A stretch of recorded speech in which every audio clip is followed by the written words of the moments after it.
ఎవరికీ సమాచారం ఇవ్వకుండా తమ కార్యాలయానికి సంబంధించిన ఫర్నిచర్ను వేలం వేస్తున్నారని ఎఫ్పీఓ కోఆర్డినేటర్ భాస్కర్ ఆరోపించారు.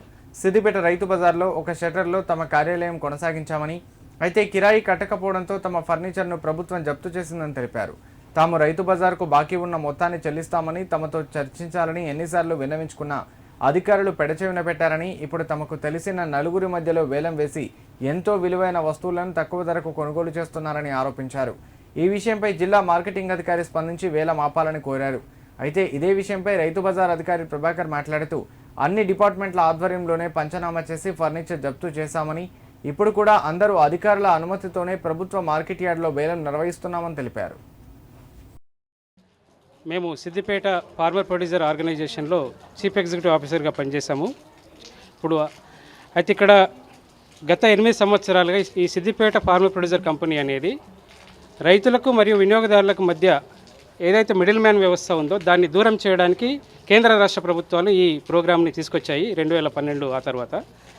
ఈ క్రమంలో మేము నిర్మిస్తున్నటువంటి మార్కెట్ని అనగదొక్కాలని కొన్ని దళారీ వ్యవస్థలు మా మీద పడుతూ ఉంటే మేము సంబంధిత వ్యవసాయ మార్కెట్ శాఖకు మరియు సంబంధిత జిల్లా కలెక్టర్ గారికి కూడా పలుమార్లు 10ల సంఖ్యలో విజ్ఞప్తులు ఇచ్చినా కూడా ఒక్క విజ్ఞప్తికి కూడా వాళ్ళు ప్రతిజవాబు ఇవ్వకుండా, ఒక్కసారి మాతో ముచ్చటించకుండా ఇప్పుడు ఇయ్యాల దాదాపు 10,50,000 విలువైనటువంటి సామానును అడ్డి పౌషర్ అన్నట్టు ఇలా వేలం వేస్తూ ఉన్నారు.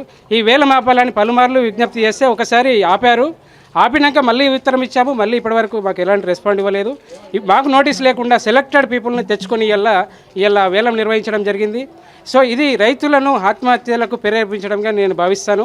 ఎందుకంటే దీన్ని నిజం నిర్ధారణ చూడకుండా, నిజం అబ్జర్వ్ చేయకుండా ఇలాంటి కార్యక్రమాలు చేయడానికి ఈ ఏఎంసీ సెక్రటరీ గారు కావచ్చు, డిస్ట్రిక్ట్ మార్కెట్ ఆఫీసర్ కావచ్చు, జిల్లా కలెక్టర్ కావచ్చు, ఏ విధంగా ఇది సంభవమని నేను ప్రశ్నిస్తున్నాను.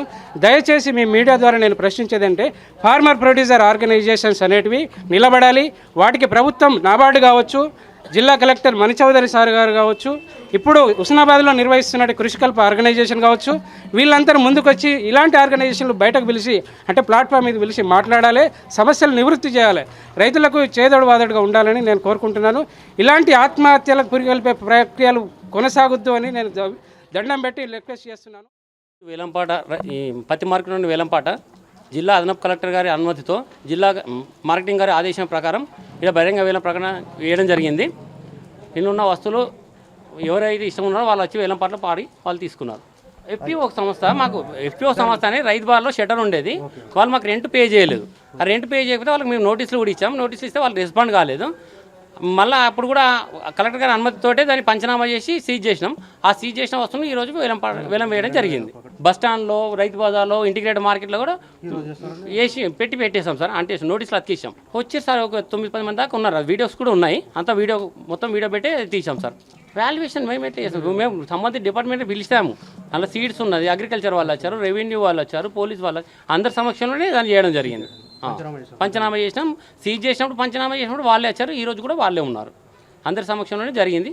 వర్త్ అనేది డిపార్ట్మెంట్ చెప్తారు సార్, ఎవరెవరు ఎంత సీట్స్ ఎంత ఉంది ఎంత అని అట్లా.